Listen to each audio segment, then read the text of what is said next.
Good morning madam. ఇప్పుడు మన శేఖర్ రెడ్డి గారు ఏమంటున్నారు అంటే, సరే వాళ్ళు టూరిజం వాళ్ళు ఇచ్చింది పక్కన పెట్టేసేయండి, మరి ఎంత అమౌంట్ వచ్చింది ఏంటి అనేది మీరు చెప్పండి అని చెప్పి వారు అన్నారు. ఒకసారి మీకు ఆ డాక్యుమెంట్ చూపిస్తా, పీసార్ ఒకసారి ఆ డాక్యుమెంట్ ప్లే చేయండి. ఇది వచ్చేసి ఒక డాక్యుమెంట్ వచ్చేసి 2023 జనవరి 25వ తేదీ ఇచ్చినటువంటి ఒక జియో అండి ఇది. దీంట్లో వచ్చేసి ఒక 200 కోట్లు కేటాయించారు. 200 కోట్లు కేటాయించడం కూడా కాదు, ఏ అకౌంట్కి ట్రాన్స్ఫర్ అయింది అనేటటువంటిది కూడా మనం చూడొచ్చు. దాంట్లో నీట్గా చెప్పడం జరిగింది.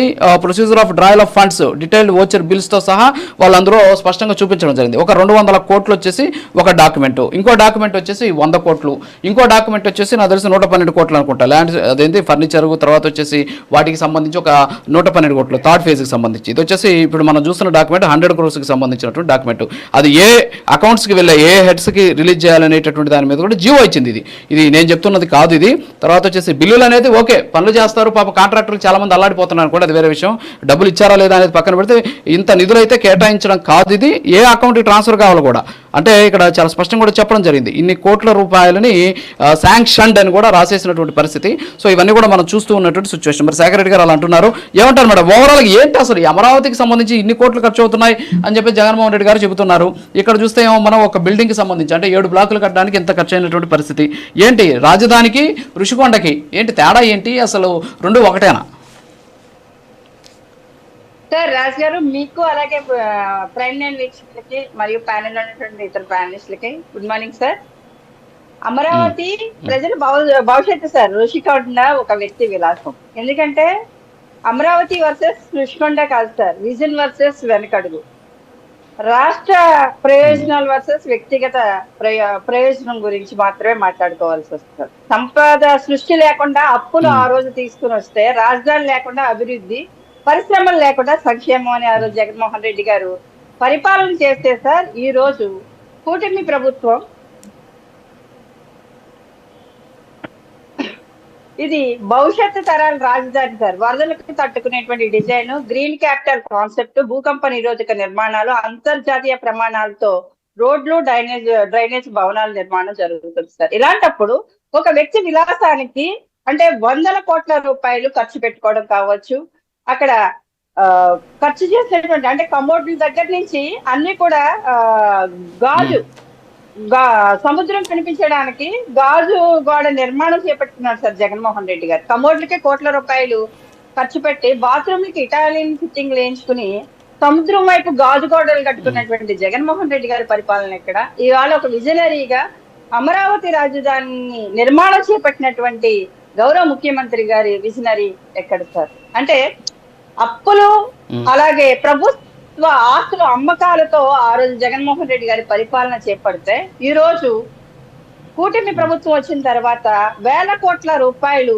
ఇవాళ ఏపీ వైపు దూసుకొస్తున్నటువంటి పరిస్థితి. ఆ రోజు చాలా ఎన్ని కంపెనీలు వెనక్కి వెళ్ళిపోయినాయి, పెట్టుబడులు ఏ రకంగా రాకుండా పోయినాయి అన్నది క్లియర్ గా తెలుస్తారు. అంటే జగన్మోహన్ రెడ్డి గారు స్క్వేర్ ఫీట్ కి ఇంత ఖర్చు అవుతుంది అని లెక్కలేసుకున్నటువంటి వ్యక్తి ఋషికొండ ప్యాలెస్ కి స్క్వేర్ ఫీట్ కి ఎంత అయిందని చెప్పేటువంటి దమ్ము ఉందా సార్? ఆర్టీఐ కేస్తే ఆర్టీఐ నుంచి ఇప్పటి వరకు కూడా స్క్వేర్ ఫీట్ కి ఎంత ఖర్చు అయింది ఋషికొండ ప్యాలెస్ కి అనేది ఇప్పటికీ కూడా సమాధానం లేనటువంటి పరిస్థితి. అంటే ఈ డబ్బులు ఎవరి అకౌంట్ లోకి వెళ్ళి, ఎలా వెళ్ళినాయి, ఎలా పక్కదారు మళ్లించారనేది కూడా క్లియర్ గా అర్థమవుతుంది. ఆర్టీఐ చేసినప్పుడే క్లియర్ గా రాలేదు మేడం. మీ కళ్ళ ముందు డాక్యుమెంట్ కనిపిస్తోంది మేడం, ఒకసారి మీరు చూడాలి. శంకరకృష్ణవేణి గారు పక్కదారి పట్టే లేదా పక్కన పెట్టండి. అకౌంట్లోకి అయితే క్లియర్ గా వచ్చాయి, ఎన్ని కోట్లు వచ్చాయి మీరు చూస్తున్నారు. ఎన్ని కోట్లు వచ్చాయి? థర్డ్ ఫేజ్ లో 112 కోట్లు వచ్చాయి, ఒక ఫేజ్ లో 100 కోట్లు వచ్చాయి, ఒక ఫేజ్ లో 200 కోట్లు వచ్చాయి. ల్యాండ్స్కేపింగ్ కి కొంత అమౌంట్ వచ్చింది, ఫర్నిచర్స్ కి కొంత అమౌంట్ వచ్చింది, పార్కింగ్ కోసం కొంత అమౌంట్ వచ్చింది.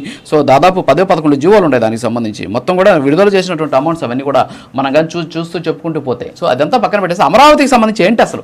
జగన్మోహన్ రెడ్డి గారు ఒక మాట అన్నారు, దానికి మీ కూటమి దగ్గర ఆన్సర్ ఉందా లేదా?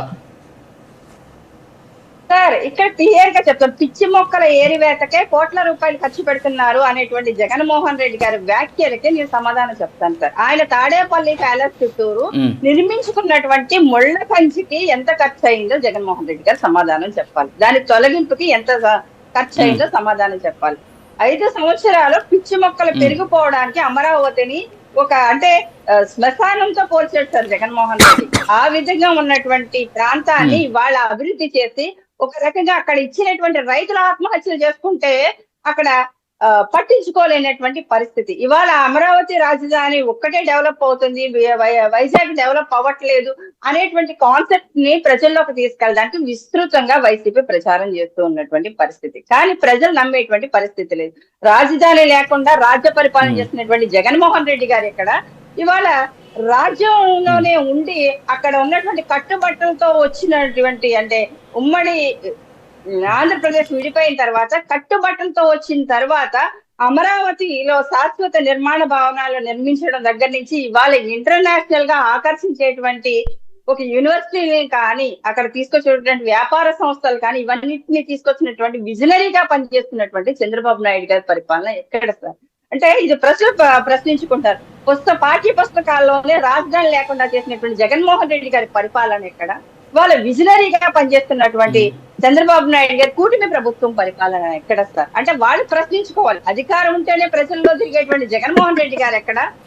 అధికారం లేకపోతే పారిపోయేటువంటి జగన్మోహన్ రెడ్డి గారికి అసలు అమరావతి రాజధాని గురించి ప్రశ్నించేటువంటి హక్కు అంటే ఓకే మేడం, వస్తాను మళ్ళీ వస్తాను మీ దగ్గరికి.